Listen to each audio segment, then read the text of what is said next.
Now, good morning to you. Welcome to the program this particular morning, of course, on K24 and Kameme TV. My name is Brian Amwai. Oscar, nini kinafanyika siku ya leo? Hujambo bwana Brian Amwai. Hujambo kaka. Nashukuru sana kwamba tumepata nafasi ya kukuwa na kikao asubuhi ya leo. Ili kwamba tukaweze kuangazia masuala ya yale mambo ambayo yanafanyika. Jina langu ni Kimani Ngunjiri, na kwa niaba ya wapenzi watazamaji wa runinga ya Kameme TV, hii leo tutabadilisha lugha ya mawasiliano ili kwamba tukaweze kujiandaa kama vile ambavyo Amwai umeuliza. Ni kwamba tunajiandaa kwa sababu ya mahojiano makuu asubuhi ya leo. Mahojiano ya mambo ya kisiasa na vile ambavyo siasa zinavyochipuka hapa nchini. Hasa tukiangazia seneta wa Nairobi, Edwin Sifuna. Amesema bado yeye ndio katibu mkuu wa chama cha ODM. Naam. Na habanduki. Anasema habanduki. Lakini tutakuwa na wakati wa kuulizana ni kweli yeye bado ndio katibu au mambo ilibadilika, na vile vile labda ni mambo gani ambayo atakuwa akifanya hapa siku za usoni. Vile ambavyo mambo yanaendelea, wengine wanasema kwamba hana ule ukakamavu wa kisiasa wa kuweza kuendelea na ile mihemko ambayo tumeiona hapa na pale. Tumeona mikutano mikuu ya kisiasa pale Kitengela, pale Kakamega. Sasa watu bado wanaulizana, seneta wa Nairobi ana nguvu ya kujizatiti hadi pale 2027? Na hilo ndio swali ambalo tuliweza kuuliza watazamaji wetu katika mitandao yetu ya kijamii, tukiuliza kwamba kama wanamshawishi seneta wa Nairobi ambaye ni Edwin Sifuna kuwania kiti cha urais. Naam. Tunangojea kuona ni mambo gani ama maoni yepi ambayo wako nayo hasa kulingana na swala hilo. Wengine alisema kwamba kabla hajatangaze nia yake ya kuwania kiti cha urais lazima ajueni watu wangapi ambao wanamuunga mkono. Naam. So kutakuwa na hiyo census ambayo itaweza fanyika kuhakikisha kuwa akiamua kwamba anataka kujitosa uwanjani na kuwania kiti cha urais, ana uhakika kwamba kuna watu milioni kadhaa ambao wanaweza kumunga mkono na kusema kwamba slogan yetu ya Ruto must go kweli itatufikisha katika State House katika mwaka wa 2027. Naam. Lakini pia kuna swali la iwapo atabaki kwenye chama cha ODM. Mambo haya yote atayafanya akiwa kwenye chama cha ODM. Au labda atabadilisha mawazo na huenda akajiunga na chama kingine, au labda anaweza pia kuwa na chama chake. Unajua kuna demokrasia hapa nchini. Jana tuliweza kuona ama juzi tuliweza kuona kwamba kiongozi wa chama cha ODM kwa sasa ambaye anashikilia ni Oburu Odinga, akiwashawishi viongozi ambao wana maoni tofauti hasa na msimamo wa chama wakati huu, akisema kwamba ikiwa wana utofauti wao na ikiwa kwamba hawataki kufuata vile chama kanuni za chama hasa wakati huu waweze kutoka katika chama.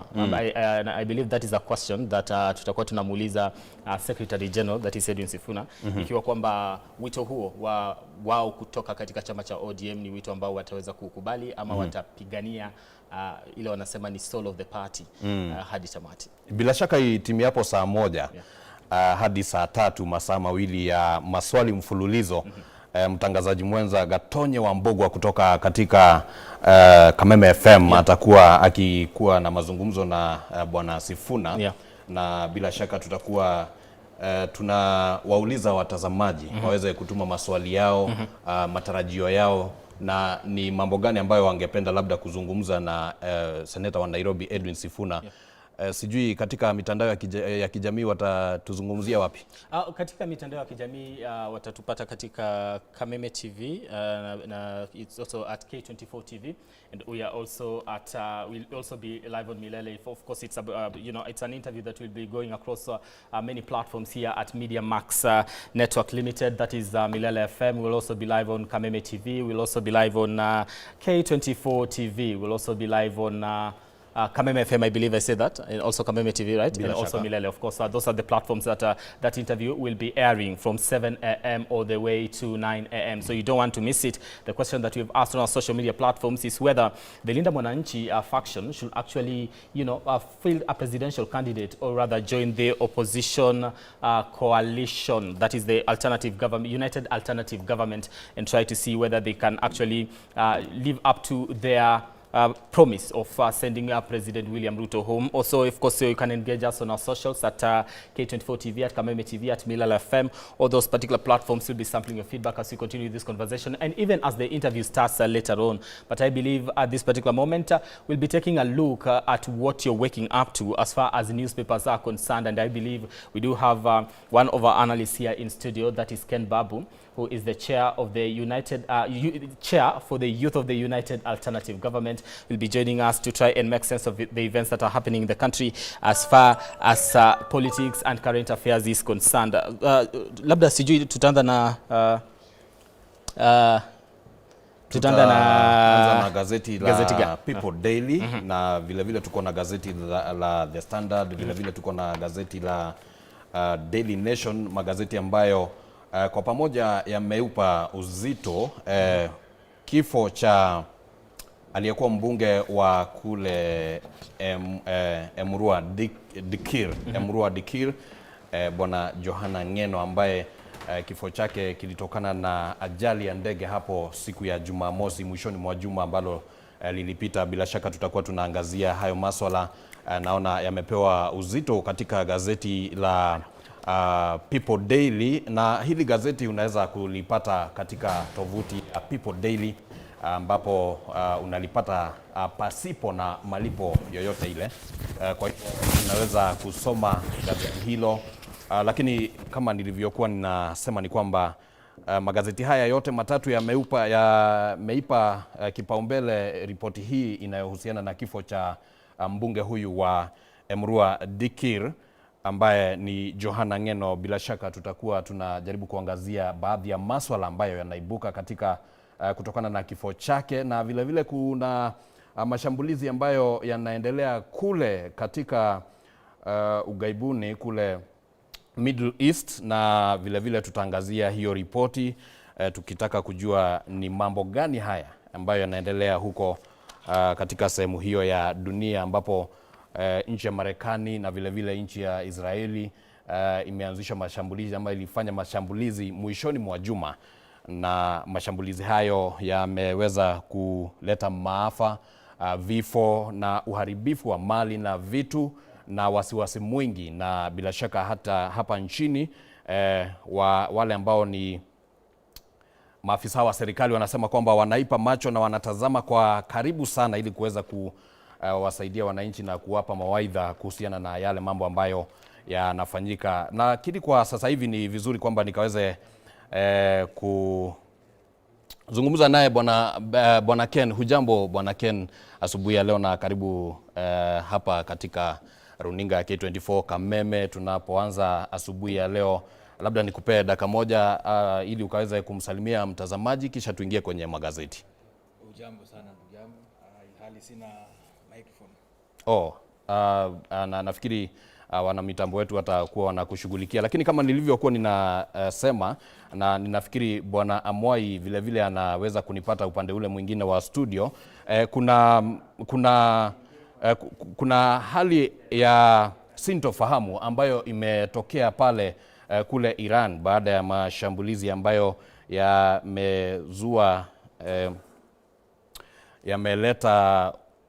yameleta wasiwasi. Bwana Amwai, sijui maoni yako yamekuwa yapi kuhusiana na yale ambayo yanaendelea kule katika nchi ya Iran?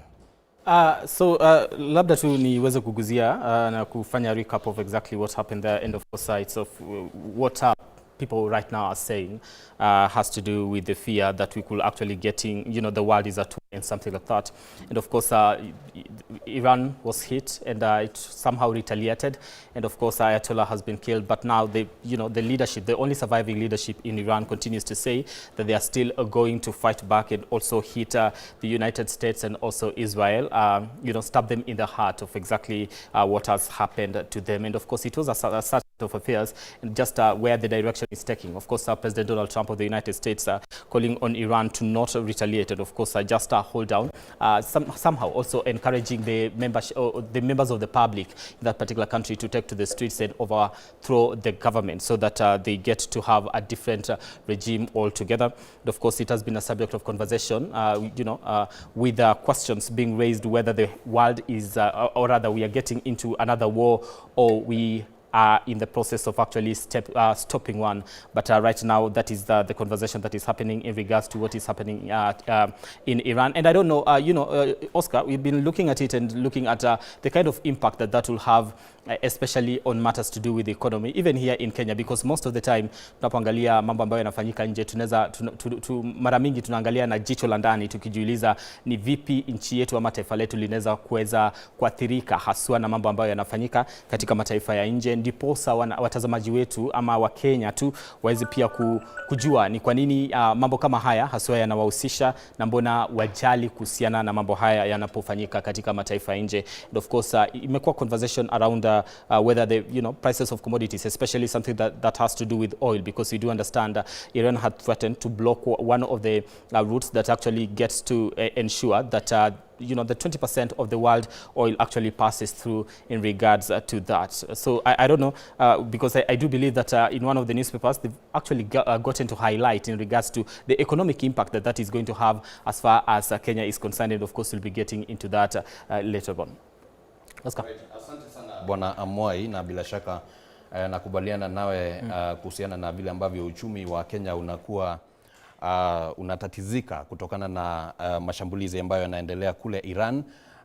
Walipokuwa wanazungumza, maafisa wa serikali walisema kuwa hata bidhaa ambazo huwa zinatolewa hapa nchini zikielekezwa kule katika nchi ya Iran na mataifa mengine ambayo yako karibu na Iran, bila shaka kutakuwa na kutatizika hapa na pale, na hiyo ni kumaanisha kwamba wale ambao wanategemea biashara ya aina ile watakuwa vile vile wanatatizika kiuchumi. Lakini pia itakumbukwa kwamba kuna watu ambao ni zaidi ya 1400 au 400,000 ambao wanaishi katika mataifa hayo ya Iran, kule Qatar na mataifa mengine ambao pia ni wa Kenya, na vile vile kuna hali ya sintofahamu na vile vile wasiwasi mwingi, na tutakuwa tunajaribu kuangazia hayo maswala. Na hivi sasa ni fursa nzuri ya kuweza kutangamana na Bwana Ken Babu. Hujambo asubuhi ya leo na karibu sana kwenye runinga ya K24 Kameme TV. Tunapozungumza kuhusu yale ambayo yameandikwa katika magazeti tofauti. Nikupe wakati huu ili kwamba ukaweze kumsalimia mtazamaji tunapoanza. Asante sana ndugu yangu, pamoja na Bwana Brian Amwai. Jinsi ulivyotaja kwa majina, mimi naitwa Ken Babu na mimi niko pande ya United Alternative Government. Sisi kazi yetu, jukumu letu muhimu ni kuonesha jinsi ambavyo serikali inafaa kuendeshwa. Naam. Na kumuonesha Bwana Ruto kwamba jinsi ambavyo anaendesha serikali haswa sasa hivi sio vile ambavyo Wanakenya wanatarajia. Na kwa hivyo sisi jukumu letu kama United Alternative Government ambayo inaongozwa na Mzee Rigathi Gachagua, Kalonzo Musyoka, Martha Karua akiwemo ndani, vile vile Dr. Fred Matiang'i, pamoja na Eugene Wamalwa akiwa na Governor George Natembeya. Sisi yetu ni kusema kwamba Kenya inahitaji serikali bora kuliko kile ambacho tunalopata sasa hivi, na tunajitia shughuli kuhakikisha kwamba iwapo 2027 tutahakikisha kwamba tumepeana wananchi wa Kenya kile ambacho wanahitaji, na kuhakikisha kwamba nchi inaongozwa jinsi ambavyo wananchi wanaweza pata afya mzuri, masomo, wanaweza pata environment ya kufanya biashara. Naam. Yeah. Asante sana, na nafikiri tutapata nafasi ya kuweza kuzungumza siasa za upinzani tunapoendelea. Juma lililopita niliona kwamba mlikuwa na mikutano mingi ya kisiasa kule Kisii, kule Nakuru.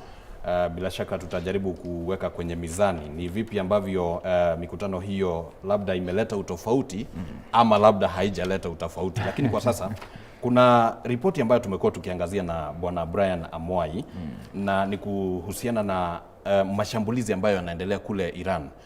Bila shaka najua kwamba umefuatilia haya maneno kwa ukaribu. Na sijui maoni yako ni yapi wakati ambapo unaona kwamba kuna mzozo kati ya nchi ya Marekani na vile vile ikishirikiana na Israeli na wanaposhambulia nchi ya Iran. Maoni yako ni yapi? Uniruhusu niseme kwamba kila mtu wako anafaa pewe nafasi ya kuishi, and every life is very costly and important. Ningependa kusema kwamba kile ambacho inafanyika kati ya Iran na Israeli itapoteza maisha za watu wengi sana. Kwa hivyo tunafaa tuiangalie from that aspect. The people who are going to die in that war and people who have already died, and the cost of living in terms of interference with the production and goods that are being imported from all over. Ningependa kusema kama kiongozi kijana kwamba wale vijana na watu ambao wako Iran pale wanapoteza vitu mingi, wanapoteza mali zao, wanapoteza maisha zao. Hizi nchi mbili zinafaa ziketi chini zikubaliane kwamba hivi ndio tunaweza kuendesha mambo zetu ili tuweze kuokoa maisha za wale watu ambao wanaishi kwa hizi spaces. Yeah. Manake ukiangalia pia sio tu watu wa Iran pekee ndio wanakufa. Kuna watu tofauti, kuna watu pale kutoka nchi tofauti ambao pia wanapoteza maisha na wanapoteza mali zao. So wanafaa wakae chini, waweze kukua na mazungumzo na waelewane jinsi ambavyo wataendesha hayo maneno. Yeah. Lakini kulingana na gazeti hili la The Standard ambalo limechapisha ripoti hii katika ukurasa wa kwanza na vile vile kuendelea hadi katika ukurasa wa ngapi? Ukurasa wa 4, 5, 6 na 7. Bila shaka gazeti hili limeweza kuipa kipaumbele ripoti hii. Wanasema kwamba watalipisha kisasi Iran. Hilo litaleta suluhisho. Unajua they say two wrongs not make a right. Mimi ningependa kuwasihi wale watu wale viongozi wa Iran kwamba hii ndio wakati wa kukaa chini na kufanya ile kitu tunaita reflection. Na waangalie, wapee nchi nafasi ya mbele. Na waachane na mambo ya self interest, na wapee nchi na watu wenye nchi nafasi ya mbele ili waweze kukaa chini kama viongozi. Unajua mara mingi sisi viongozi tunakaa pale mbele tunaangalia mambo yetu peke yetu, lakini tunasahau kwamba hapa nyuma yetu kuna watu wengi sana ambao wanatutegemea na wanategemea ile decision tuta make. So kwa hii wakisema watalipisha kisasi kwa muda mrefu, wakijaribu kulipisha kisasi utaona ni wananchi ndio watakuwa wanaumia sana. So mimi ningependa kusema, na hii ndio inafaa ifanyike. Wakae chini, wakubaliane kwamba sisi tumekuwa na tatizo hii na hii na tungependa tuendeshe hii maneno hivi na hivi ili waweze kuokoa nchi, mali zao na maisha za wananchi. Yeah. Katika mashambulizi ambayo yalifanyika mwishoni mwa juma, bila shaka aliuawa aliyekuwa kiongozi anayejulikana kwa lugha ya Kimombo kama Supreme Leader, ambaye nikifanya utafiti wangu hapa na pale naona kwamba ni kama yeye ndiye ako na ushawishi mkubwa labda kuliko rais wa nchi hiyo. Na swali ni je, alipouawa bwana Ali Khamenei ambaye ndiyo Supreme Leader, unafikiria kwamba matatizo yameisha? Wacha niseme wazi kwamba kifo cha Ali Khamenei haijasuluhisha bado lile shida. Manake vita zilikuwa hata kabla hajakufa. Nao sasa amekufa na bado vita bado zitakuwa pale. And that's why nasema kupeana suluhisho kwa hayo maneno ni hao viongozi wakubaliani. Manake Supreme Leader kuna wale watu ambao, kuna ule mtu ambao atamrithi. Ule mwenye atamrithi akuja na mafikirio tofauti. Aseme kwamba huyu Supreme Leader alikufa na kulikuwa na vita kabla afe, na amekufa na bado kuna vita. Sasa mimi nikija nitawekaje nafasi mzuri ili kukue na tofauti? Hiyo ndio inafaa kuwe conversation. Manake jinsi nilivyosema, yeye amekufa. Sio yeye tu amekufa pale. Ni yeye tumeambiwa amekufa, lakini kuna watu wengi walikufa kabla yeye akufe na watakufa baada yeye kufa. Maisha ya watu tunayaangaliaje? Na hawa watu kosa lao ni gani? Mwisho kabisa, labda kabla tuende kwa bwana Amwai, mojawapo ya yale mambo ambayo yameleta tetezi kuhusiana na labda kusababisha mashambulizi ambayo yanaendelea ni kwamba inasemekana haki za kibinadamu katika nchi ya Iran hazipatiwi heshima hata kidogo, kiwango ya kwamba maelfu ya watu wameweza kuuawa na njia moja au nyingine chini ya utawala wa aliyekuwa kiongozi huyu ambaye aliweza kuuawa. Sasa haki za kibinadamu katika nchi ya Iran ambazo zinafanya nchi ya Marekani kuweza kushambulia Iran zitahifadhiwa kivipi? Unajua haki za kibinadamu ni vitu ambazo kila mtu anapozaliwa ako na rights all over the country. So watu wa Iran ama kiongozi wa Iran Supreme Leader akijaribu kuzifinyilia hapo, naye pia yeye anakosea sana. Ndio maana yake nimesema yule ambaye atamrithi anafaa aje kwenye hilo kiti na mafikirio tofauti, akiwa anaelewa kwamba yule aliyekuwa hapa alikuwa anafanya vitu kinyume na kile ambacho dunia nzima inatarajia. Na kwa hivyo ilitufikisha kwa vita na yeye mwenyewe akapoteza maisha yake. Sasa yule atamrithi anafaa aje kwenye lile kiti na fikirio tofauti na hakikishe kwamba agenda number 1 ni kudhibitisha kwamba haki za kibinadamu zinaangaliwa vizuri, zinaheshimiwa na kila mtu anapewa nafasi ya kufanya mambo yake vizuri jinsi anavyotaka. Manake kama hazijahifadhiwa na bado Israeli na United States bado wanaangalia, wanaona bado mambo haiko sawa, lile vita bado zinaendelea tu pale. Manake kama vita ilianzia from the start ilikuwa ni issue ya haki za kibinadamu, then wanafaa wakae chini wakubaliane, tutasuluhisha, tutahakikisha kwamba tumeheshimu ili kila mtu aweze kupata nafasi ya kuishi jinsi anavyofaa. Asante sana. Bwana Mwai, sijui una yapi ya kuongezea? Your aspect, in regards to the human rights violation, I just want to read something here. In more than 3 decades, as the supreme leader, Khamenei, of course, amassed unprecedented power over domestic politics and cracked down ever more harshly on internal dissent. In recent years, he prioritized his survival and that of his regime above all else. Now, his government brutally put down a popular uprising in December 2025 to January 2026 that killed thousands. And of course, that's I don't know if that is relatable or the lessons that you can actually get to pick, Babu, from where you sit, because I've seen you engage in, civil activities as far as human rights are concerned, and also just the conversation in regards to protecting and respecting the, right of the people to take to the streets and, fight for their rights here in the country. Violation of human rights is a very sensitive and critical area, and I want to start by just highlighting that Article 37 of Kenyan Constitution is very clear on that issue. Right to protest and submit petitions and all that. So if you look at what has been happening since 2024, even before, but 2024 was the worst case. The violation of human rights has been something that has been on the top, sitting lonely at the top. Leaders come and leaders tend to think that provided that you are on the seat as a president or whoever you are, you have all the mandates and the powers to dictate who can live, to what extent, to how long and where. That should be condemned, and that should not be allowed to happen anywhere in the world, whether you are a supreme leader, you are elected, or you are appointed. And in the case scenario of Kenya, that is the reason why Kenyans have been coming out to the streets and to protest against the current regime, because the things that happened cannot be fathomed. And it should be on record that a life lost cannot be redeemed, no matter how much you are paid. Okay. So that's why the opposition were asking the government, if you are talking about compensation, what is the actual amount that can compensate a single life?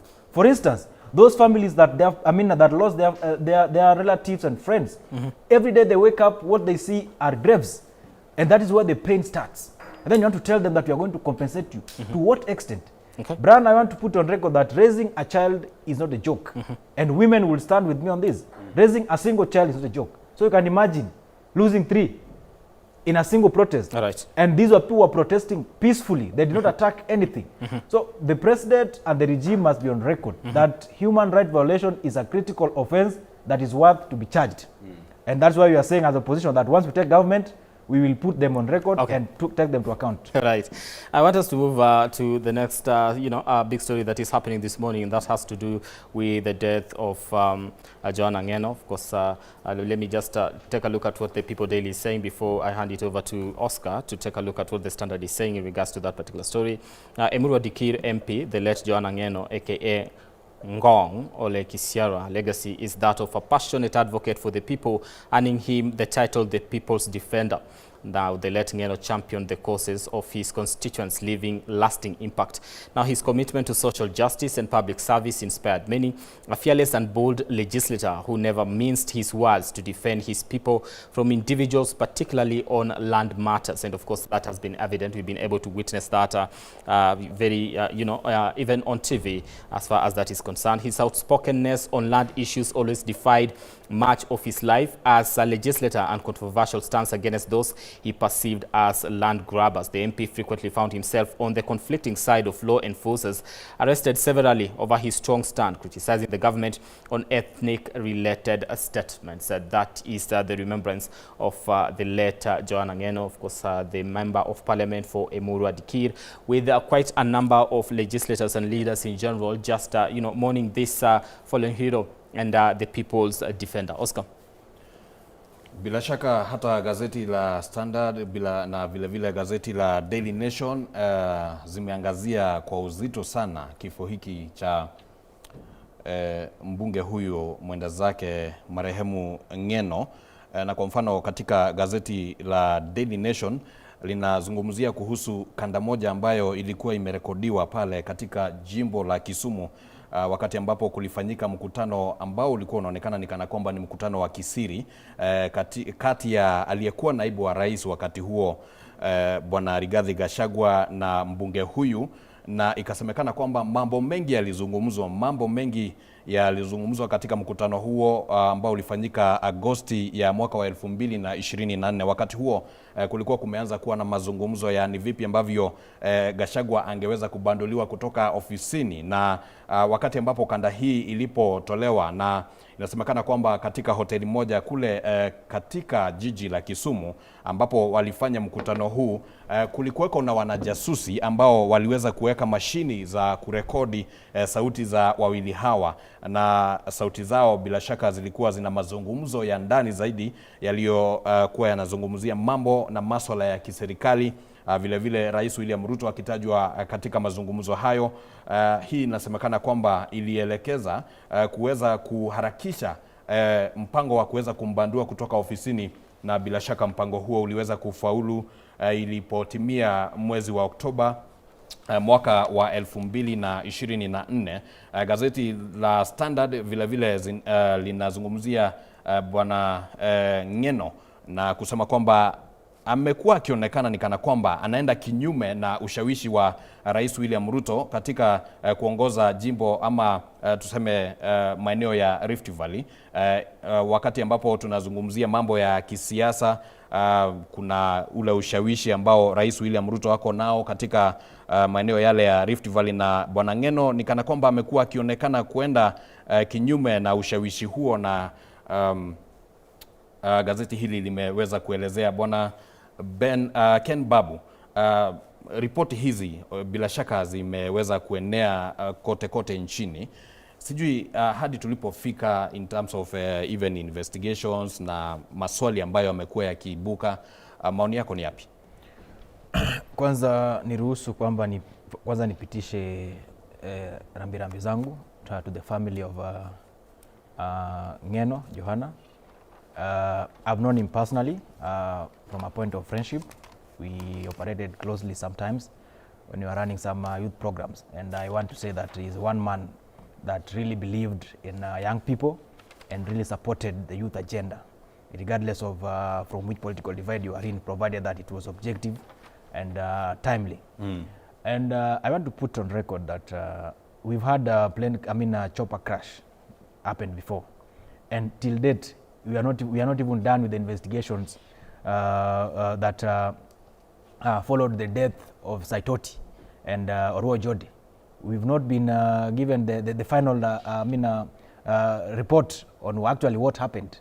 The case of Lona Laboso, Kipkalia Kones, until date we don't have the reports. We don't know what happened, what was the miss in the choppers.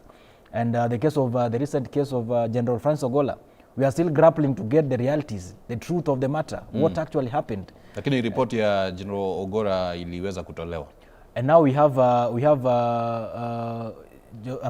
Johana Ng'eno.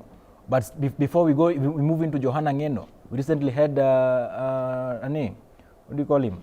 Jirongo Cyrus, who also died mysteriously. We've not been able to brought to the government has not been able to brought to the book exactly what happened. And now we have Johana Ng'eno, and we've seen the rate at which the burial process are being hastened and everything is moving on. I think as a Kenyan and as a leader and person, somebody who visions a good country where people can be accountable, the government has a responsibility to organize and do a thorough investigation and bring this thing to book. We cannot be losing leaders, and mostly leaders who are sometimes opposed to the regime at hand, because we know the stand and the position of Johana Ng'eno before on the issues of Kipsigis and the lands in Narok and all that. So then we cannot just assume that the chopper crashed out of winds and everything. There must be proper investigation. And I want to call upon leaders who are on the other side, who are now pointing fingers and saying that, the opposition is doing something wrong to call for investigations. Everybody, even if it was them who had died, still we could have asked for thorough and proper investigation, because this is not for our own benefit only. It is in the benefit and the interest of the family, because the family also has an interest to know exactly what happened. Was it a miss in the chopper, or was there something that people need to know? So what we are saying is, the government has a responsibility, because they are the instruments of power and everything, to conduct thorough, in-depth investigations on this unfortunate death of Johana Ngeno and the 5 others, that their families can have peace and settle with the fact that this is what happened, and this led to the crash, and there is no foul play in that matter. Lakini ripoti zilizotolewa za mapema zinaonyesha kwamba ilikuwa ni hali ya hewa ambayo iliweza. Ripoti zilitolewa mapema na nani? Ukiangalia watu wamekuwa wakiongea ni wanasiasa tu. Maafisa wa serikali, wanasiasa wengi wamekuwa wakiongea. Ukiangalia Mheshimiwa Sudi amekuwa akisema, juzi alipost pale kwenye mtandao ya Facebook akisema kwamba nyinyi wana opposition mnasema ati kitu ifanyiwe, tufanye investigation. Kwani nyinyi hamkuona hanga ilikuwa mbaya? You see, when we lose a man of Johana Ngeno's caliber, we must be observant to the fact that this was not just an MP in Emuru Adikir. This was a national leader. So that life is very important. And the other 5 people are also men and women. I mean, men who had families they were leading. Those lives are important. So somebody cannot just come and record himself or herself using their phone and tell us that this was the cause of accident. No. They are responsible authorities. And Kenya Aviation Authority also has a responsibility to conduct independent investigation. We have given them enough time. They have the whole time. Let them conduct proper investigation and come and tell Kenyans that this is what happened, this is how things went, and this is how we ended up losing these lives. Otherwise, tomorrow we'll have a serious one. And I've said, the issue of Ogolla, in as much as you say that the report was provided, but Kenyans are not at peace yet. People are still asking questions. People are still asking questions. And we must not, and we are going into an elective position, which is a very sensitive season. We must get proper, thorough investigations done and report brought to all Kenyans. To you, Babu, why do we always cast aspersions in regards to the explanations that have been given in regards to, General Ogolla, like you say, and I've had the opposition actually, bringing it also on the table in regards to the circumstances surrounding that, despite the clarity that has been issued. And also there is the issue that you've mentioned in regards to Jirongo. Those are, investigations that were done, and they were satisfied that it was an accident that actually happened, looking at the evidence that was provided. But we still cast aspersions and be like, okay, we don't believe that particular statement. So what kind of statement will people believe? What will you take? Brian, once bitten, twice shy. We've, like I said earlier on, we've seen such incidences happen, and we've not seen proper reports that actually explain. You see, I can die here, but then it is within the prerogative of the government pathologists and any other person who feels that they have powers to control, to decide what killed me. Get that? But still there is insinuation in Kenyans and other people who thinks that no, there must be a miss. That's why we are just asking questions. We are not saying that somebody did something, but we are asking questions. We want to be given an opportunity. I mean, we want authorities to be given time. Because the moment that plane crashed, some leaders started coming out and saying, it was weather, it was not. Nobody has even asked, was it weather or something? We just said, okay, can we give authorities a space and enough time to conduct thorough investigations? But so why can't even opposition do the same? But my brother, what are you talking about? I'm asking if the government officials... Should the opposition do the investigations, or what do you think? No. Iwapo unasema kwamba maafisa wa serikali wanafaa kupewa wakati wa kufanya uchunguzi, mbona vile wale wanasiasa wa upinzani wasiwapatie wakati kabla ya kuweza kutoa matamshi ya hapa na pale kusema kwamba labda aliuawa, labda kulikuwa na njama? Kile kitu tunajaribu kufanya ni kwamba kujulisha Wakenya kwamba wakae macho, manake this is not the first plane crash that we are experiencing as a country. So people must stay alert.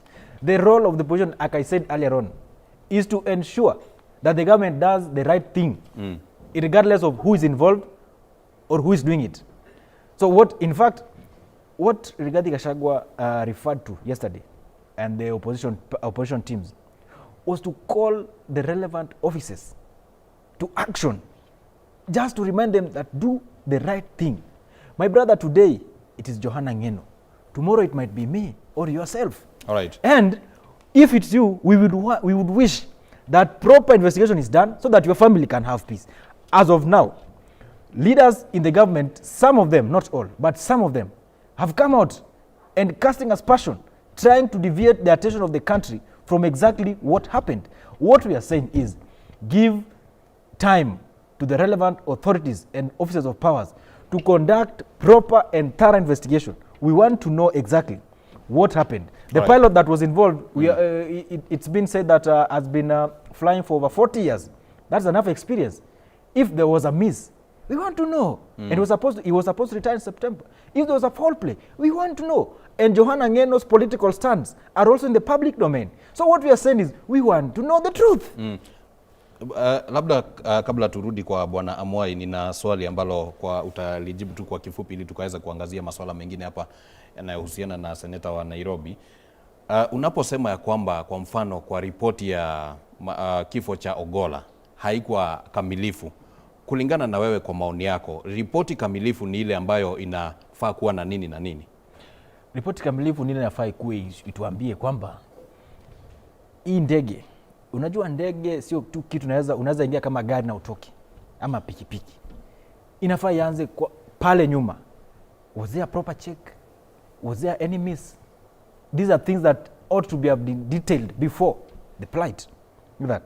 2, somebody in caliber of General Ogolla, there are certain aides that must be with him at a time. But we are told that there were some aides that were not there at that time. Then we should also be told why and where were they? How comes they were not in that plane? Why, whereas they should be at the point where where the CDF is. Today, if President Ruto is going somewhere, we expect that aide de camp must be with him. If something unfortunately happens to the president and he was not there, then we should be explained to as Kenyans, where was he and why? How is it possible that he missed that? So right. These are some of the the blanks that we are still asking questions. In as much as the report was there, we are still asking questions. How is it possible? The connectivity. All right. Yeah. Asante sana. Nafikiri ni swala ambalo linahitaji kuangaziwa kwa undani zaidi, lakini bila shaka Waswahili wanasema Bwana Amwai ya kwamba ajali haina kinga. Kwa hivyo tutazidi kusubiri kwamba serikali itapeana msimamo kamili ya iwapo ilikuwa ni ajali au labda kama kulikuwa na mambo mengine ambayo ni fiche ndani yake. Katika gazeti la PD naona kuna ripoti ambayo imeangazia Bwana Sifuna ambaye tutakuwa naye kuanzia mida ya saa 1 hivi. Labda Bwana Moi unaweza kutuelezea?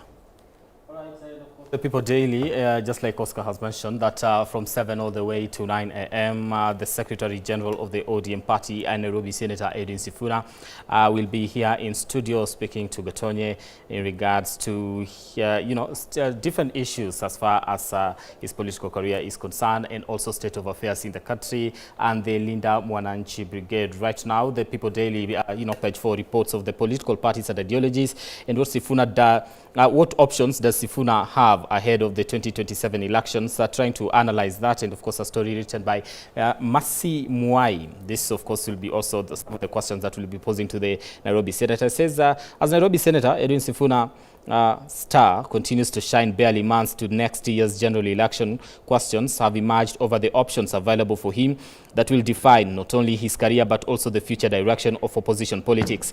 Still serving his first term in Senate, the Secretary General of the ODM is known as a sharp debater and consistent critic of the government. Although his intentions are still unknown, his options vary from whether he will choose to defend his seat from his ODM party and whether he will continue with his role in the opposition. In addition, he is also First, with the situation of whether to fight within ODM, reconcile with the establishment and support the broad-based government with President William Ruto, signed with ODM, or chart a new path for himself and his formation. Ultimately, his decision will determine whether he will continue to be the glue that holds together the Linda Mwananchi formation that he has been advocating for. His choices come at a time where the opposition is yet to decide whether to unite behind a single coalition candidate, pursue parallel candidacies, or seek innovative alliances. Of course, this is a story on page 4 of the People Daily, trying to analyze some of the options that the Secretary General of the ODM party and the Nairobi Senator Edwin Sifuna has ever since we started Sisi Ndio Sifuna. Babu, wewe ni Sifuna ama wewe si Sifuna? Of course I am, man. All right, my question is this. You know, one of the questions that we've been able to ask some of the people on the platform is, should the Linda Mwananchi Brigade join the United Alternative Government? Because I've seen you guys, kind of wooing that particular faction of the ODM party. Or should they go and front a presidential candidate? First, allow me to say that I've seen you've showed there what options does Sifuna have ahead of 2027 elections. First, Brand, let me tell you and tell Kenyans that Sifuna, as of today, has outgrown the county politics. So it will be a disservice to even refer to him as the Nairobi Senator. He has but outgrown, he is still the Nairobi Senator. Senator. He is, yes. Yeah. But he has outgrown county politics. Sifuna has built a brand over time, and he speaks to the issues that do not only affect Nairobians but Kenyans at large. Has his title changed? Not yet. I'm not disputing that, but I'm putting a context to the response to answer the question: what options? He has built a brand around himself, and he speaks to issues that affect not only Nairobians but all Kenyans, all the way from Turkana to Mandera. People undergo challenges that Sifuna highlights today. And when he talks about Kulinda Mwananchi, he's speaking to that person, that young man who has never been to Nairobi before, that young woman who has never been to Nairobi before, that young child who is not able to go to school. So Sifuna, as of now, I would outrightly put that he is beyond county politics. Okay. And if I were him, I would start thinking about engaging with other like-minded leaders to look at how possible is it that we can change this country at the helm of the top leadership. And like you had Kalonzo Musyoka talk the other time, the United Alternative Government is open to sit down with these voices and agree on what the best way to lead this country. Why? Sifuna's faction are in agreement that William Ruto's regime, and William Ruto in specific, should serve a one term as a president. Our faction on this end, we are also in agreement with the larger Kenyans that William Ruto should be a one-term president. Then it means what they're saying and what we are saying, we all agree that the current regime should not be given a single moment or even a second to retain their position at State House. Then at that point, it will be the best move in the interest of the country for Edwin Watenya Sifuna to come on board and sit with the principals as a co-principal, and they agree that we are going to move this direction to change this country. Because why? Remember, in 2024, when the Gen Zs were on the streets, the young people, and I was there, our issues were very clear. We were talking about healthcare, affordable and timely healthcare, quality. We were talking about education. We were talking about business enterprise and conducive environment to run businesses. We were talking about corruption. And these are the things that Raila Odinga himself stood for.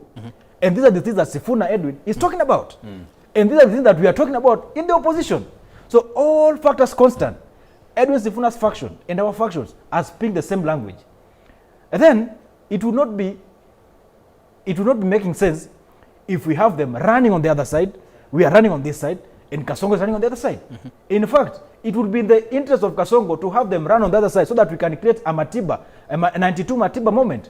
And we are saying no. If they agree that Kasongo must be one term, and we also agree that Kasongo must be one term, then we have the same agenda. Let them come on board, sit down with the principals, we agree.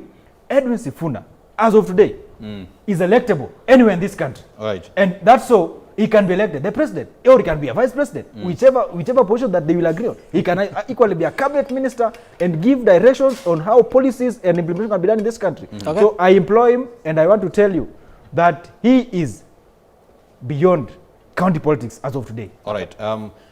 Vile vile wadadisi wa mambo ya kisiasa wakiongozwa na Herman Manyora wana maoni mengine ama maswali mengine ambayo wanauliza. Iwapo seneta anafaa kuzingatia labda kuwa katika chama cha ODM au labda katika mawazo yake labda anafaa kufikiria aungane na chama kingine au labda anzishe chama chake. Maoni yako ni yapi?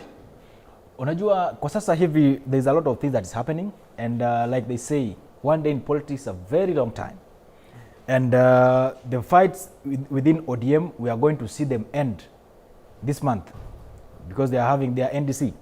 And one thing I want to make it clear, the Sifuna faction in ODM are aligned with the ideologies of Raila Amolo Odinga, who is the founder and the engine of that party. So then if they take over the party, then it's clear, black and white, they are going to keep moving. And they've stood their ground that the broad-based arrangement under the 10-point agenda must be implemented for them to even think of negotiating or engaging with William Ruto. And as it is right now, the president and his team have completely failed to implement the 10-point agendas. So then, Edwin Sifuna should not be in a hurry to leave the party. He needs to stay around and ensure that he galvanizes, together with his team, they galvanize the maximum support within that party. And in that NDC, they take over whatever they can take, and they come over.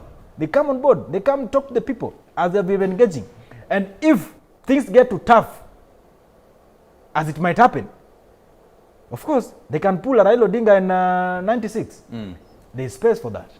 There is space for that.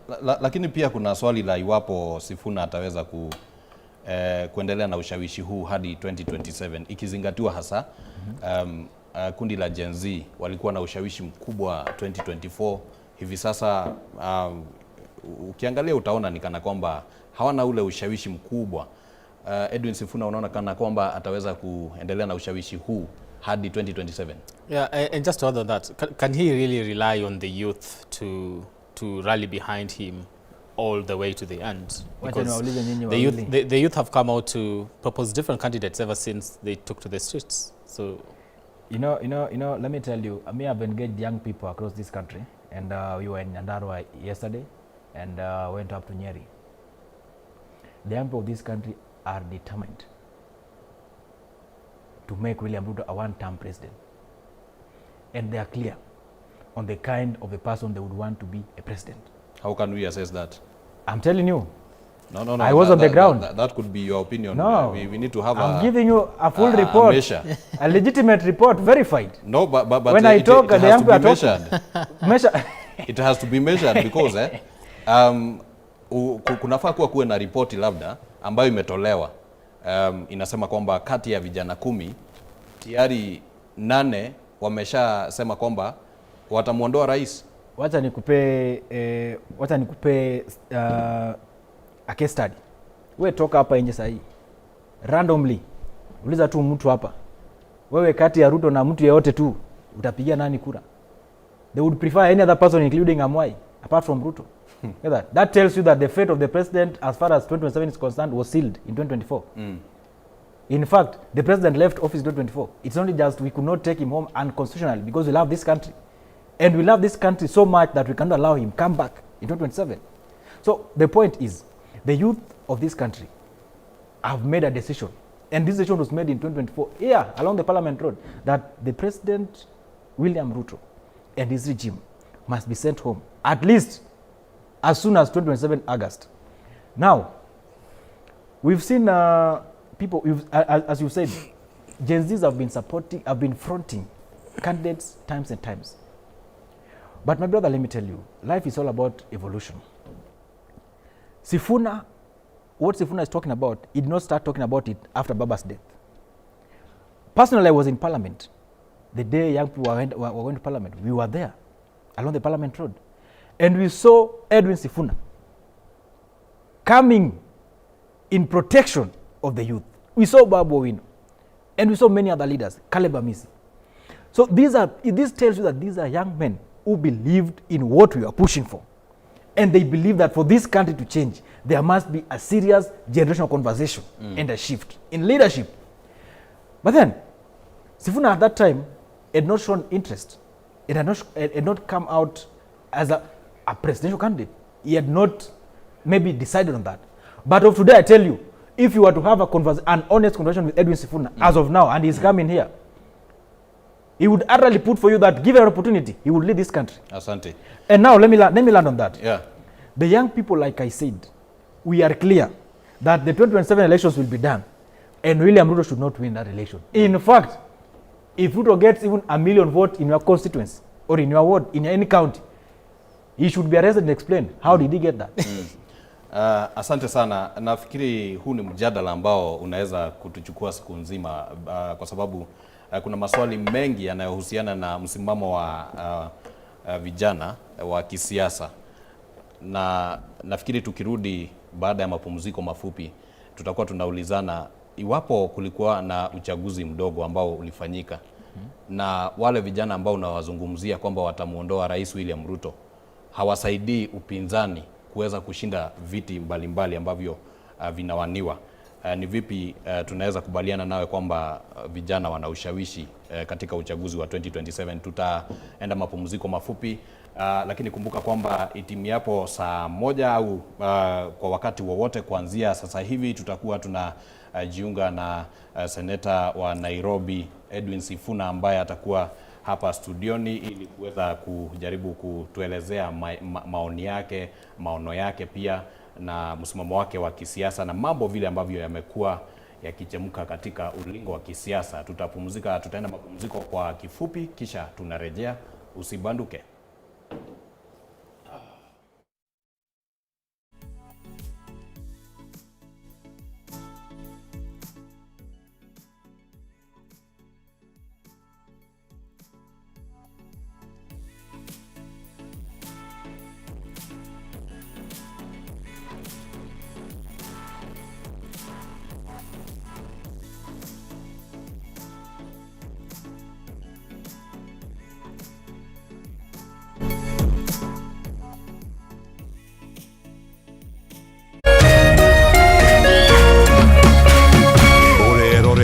Kameme TV. Usitumie muda wako kupiga ngumi ukuta ukitarajia ubadilike kuwa mlango. Kuwa na ujasiri wa kukubali kuwa kila nyani ana siku yake na yako itatimia ukiupiga moyo konde na kujimakinisha na yaliyo muhimu katika maisha yako. Ili kuset kuwa na ujasiri kama sikiza tune yako, dial *811*630#.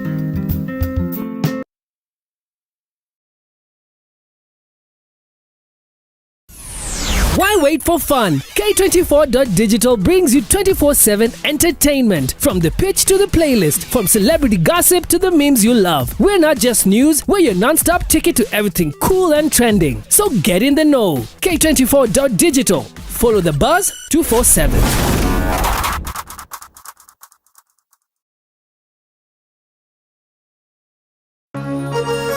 Hihi wina kioria kana woni wegie umemerekia wa Kameme TV. Twandikire woni waku kuhitukira Facebook @Kameme TV Kenya, X @Kameme TV Kenya, na twandikire email kuhitukira info@mediamax.co.ke. Kameme TV, muthigi wa ruriri. Kuma riria bururi wagire na wiyathi, maundu macenjagia riria mugambo wa muingi wahemberio ni atongoria na thirikari. Githomo-ini, urimi-ini, wonjoria-ini, ugima wa mwiri, o hamwe na uteti. Na nikio guku gwa Kameme TV turinyitanagira nawe o muthenya wa mwambiririo thaa 1 nginya thaa 4 cia hwaini tabarĩra-inĩ ya baratha ya Kameme TV tukirunga